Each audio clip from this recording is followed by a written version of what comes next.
ГСП онлайн. Городские новости сейчас.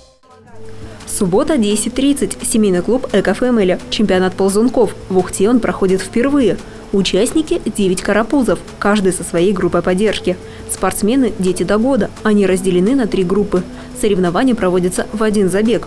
Малышам предстоит преодолеть дистанцию 5 метров. Спринтеры передвигаются ползком. На финише ребенок обязательно должен дотронуться до линии. Все результаты фиксируются секундомером. Мамам разрешалось подманивать всеми возможными способами. Кто-то принес пульт, кто-то принес планшет, игрушки. Можно было увидеть много разных вариантов, на что реагирует ребенок. Малыши при прохождении маршрута очень отвлекаются. Мамы пытаются им помочь. Главное и самое сложное правило конкурса – во время забега не трогать ребенка. Он сам должен преодолеть дистанцию. Малыш не должен подниматься на ноги, в противном случае результат не будет засчитан. По словам родителей, мероприятие вызывает много эмоций.